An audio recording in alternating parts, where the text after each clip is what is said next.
레오폴드 지파체크에게. 사랑하는 삼촌, 삼촌께 제 삶의 철학을 얘기할 수 있도록 허락해주세요. 너무 오래 억누른 인내심은 우리를 조바심이나 피 흘림 속에서도 무엇보다 평온해지기 요구하는 천사의 인내와 같은 우스꽝스러운 것에 이르게 합니다. 참기 위해 참는 것은 어두운 광기 아닐까요? 인내심은 보통 무감각함과 나태함, 비겁함이 섞인 결과죠. 그러나 압력에 반대하는 의식적인 인내, 용기와 힘을 발휘해야 할 때를 아는 인내는 즉시 결과를 가져다 주지는 않지만 그 자체로 보상받을 유일한 미덕이에요. 인내에는 산을 평평하게 하고 파도를 잠잠하게 하며 돌들을 벽과 도시로 바꿀 힘이 있습니다. 그러므로 저는 자신을 정복한 사람이 가장 강력한 벽을 정복한 사람보다 더 용감하다고 생각합니다. 예민한 기질, 나약한 신경, 과열된 감수성, 그리고 고통을 불러일으키는 생각같이 자연스러운 것들을 세상은 부정적으로 여깁니다. 그러나 이런 것들에 화내고 조급해하면 우리는 불면에 시달리고 살이 빠지고 입맛도 없어지며 우울증에 걸릴 것입니다. 두려움은 몸과 희망의 모든 힘을 산산조각 내니까요. 반면 자신을 믿는다면 용기가 생기고 위기는 자기 신념을 매력적인 형태로 바꿀 것이며 상상력은 그 사람을 모험가가 되게 할 것입니다. 자신의 힘을 증명하고자 하는 열망, 그리고 어려움을 정복하려는 열망은 젊은이의 대담함처럼 용기를 불러일으킵니다. 또한 용기는 위기에 신중하게 맞서는 정신적인 상태이고 자연의 아들이 가진 첫 번째 미덕입니다. 아무것도 모르는 아이도 그 안에 이미 아주 험난한 폭풍에 노출된 길고 긴 다리를 건널 수 있는 능력을 지니고 있습니다. 어떤 난간도 좁게 펼쳐진 그 다리를 지켜주지 않습니다. 반대편 기슭에서는 고난 한 줄, 기쁨 한 줄이 반복되어 새겨진 육지의 삶, 그 작은 섬이 있습니다. 의존하는 것보다 부끄러운 일은 세상에 없으며 특별한 성품에 그처럼 해를 입히고 파괴를 가하는 일도 없습니다. 삼촌께 늘 빚을 지고 있는 조카 에곤.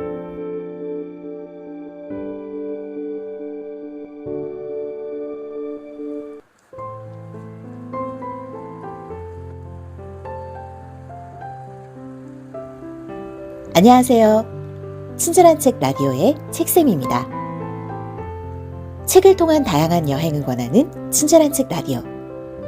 오늘은 그 32번째 책여행 날인데요. 함께 여행할 책은 에곤 실레의 자화상입니다. 툭 튀어나온 뼈가 도드라져 보이는 인간의 육체를 묘사한 작품들로 각인되는 에곤 실레는 사랑의 모체라고 할 수 있는 어머니와 애착관계를 형성하지 못했습니다. 아버지가 매독에 걸려 사망했을 때에도 한없이 차갑기만 한 어머니에게 충격을 받은 실레는 그 이후로 어머니에 대해 분노와 증오 어린 감정으로 일관하게 되는데요. 서로 저주를 퍼붓고 설전을 벌이는 등 죽을 때까지 어머니와의 관계를 호전시키지 못합니다. 자신의 내면에 쌓여가는 죽음을 이겨내기 위해 에곤 실레가 선택한 것은 예술의 세계였습니다. 내면의 비겁함, 어두움, 부자유로부터 탈피하고 인간답게 살아있고자 한 그의 몸부림이 곧 그의 작품이라 할 수 있습니다. 책은 그가 가족과 친구 등에게 보낸 편지글과 그가 남긴 말들, 그의 그림들로 엮여 있습니다. 글에는 그림으로 다 표현할 수 없었던 솔직하고 세밀한 감정이 여과없이 드러나 있는데요. 글과 그림을 통해 에곤 실레의 내면과 그의 예술 세계에 대해 보다 깊이 이해할 수 있으리라 생각됩니다. 그럼 지금부터 저 책쌤과 함께 책여행을 떠나볼까요?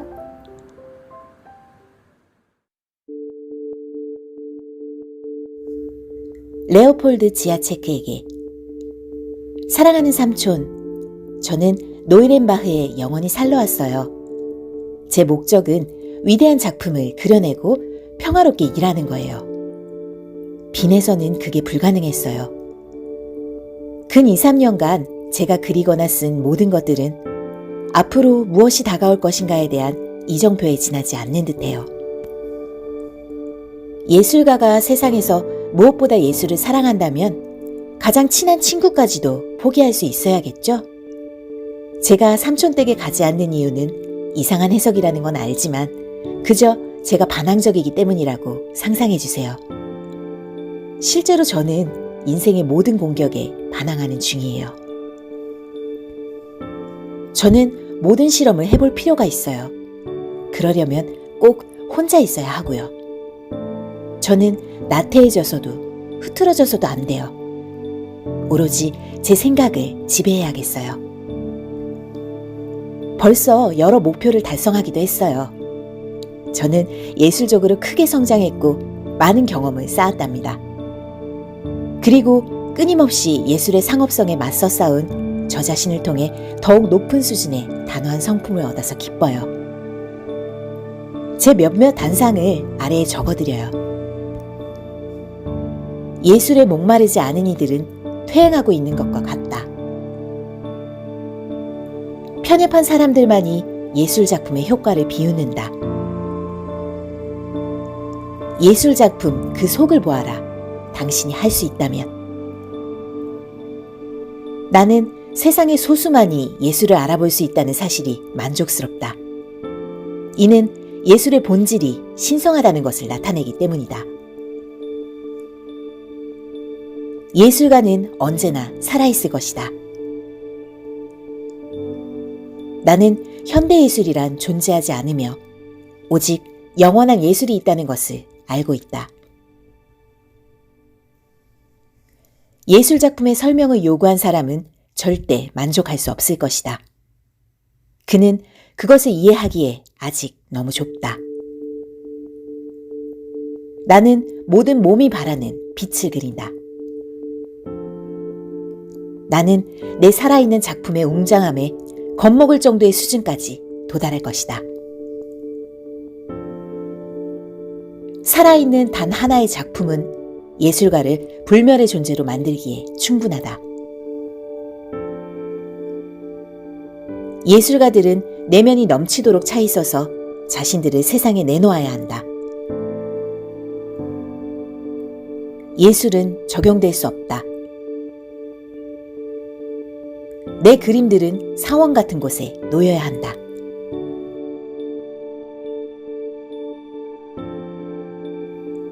어른들은 어린 시절 자신들이 얼마나 비도덕적이었고 성욕에 지배되어 흥분했었는지 잊었나?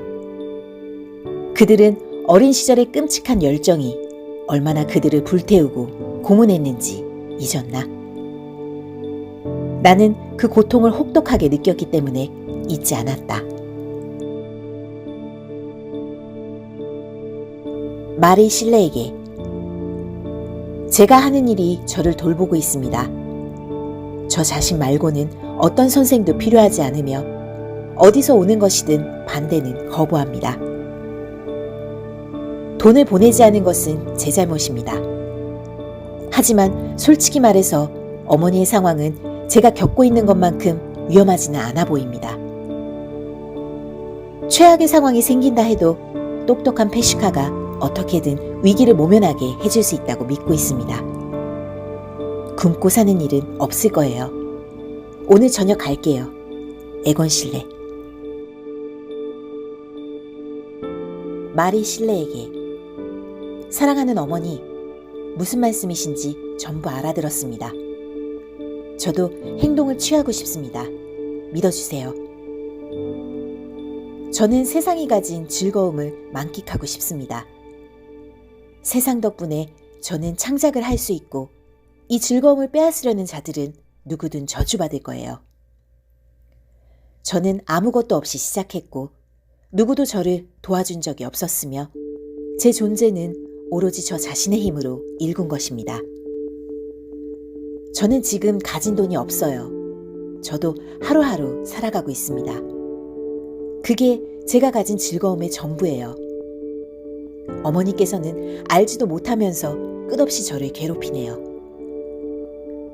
돈을 벌려면 초기 자본이 있어야 해요.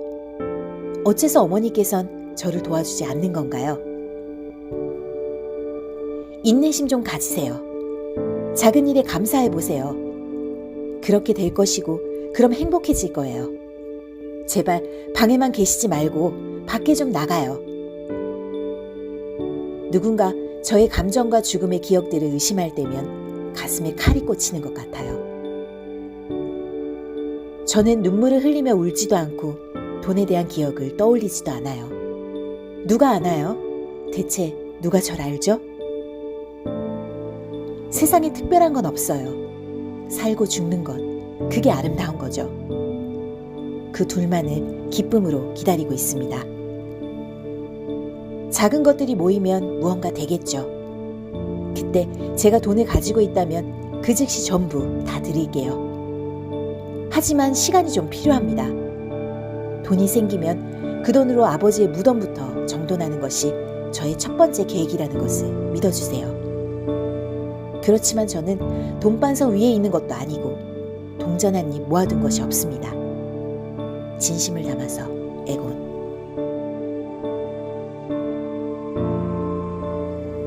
풍경화는 내게 아무런 의미도 없다. 나는 풍경의 기억 혹은 마음의 영상으로 그림을 그리고 싶다. 사람들은 색을 이용해 많은 것을 창조할 수 있지만 나는 그림을 그리는 것만으로는 충족될 수 없다. 여름에는 본질과 가슴으로 존재의 깊은 곳에서 가을나무를 느낄 수 있다. 나는 이 애석함을 그리고 싶다. 신체에는 존재하기 위해 소모되는 고유의 빛이 있다. 그것은 항상 불타오르고 있으며 외면에서 비추어 오는 것이 아니다.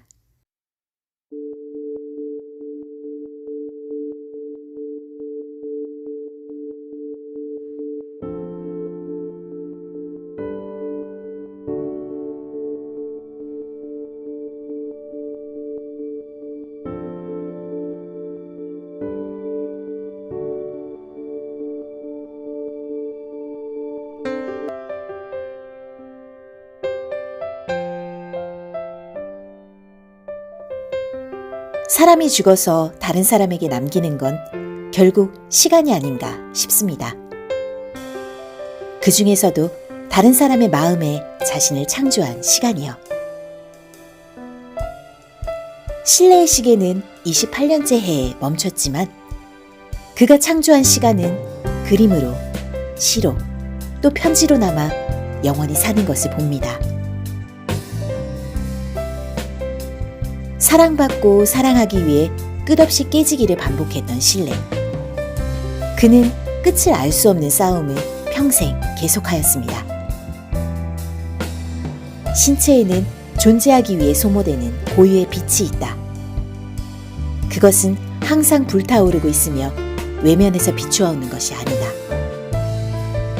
저는 실내의 이 말이 무척 강렬히 와닿았습니다.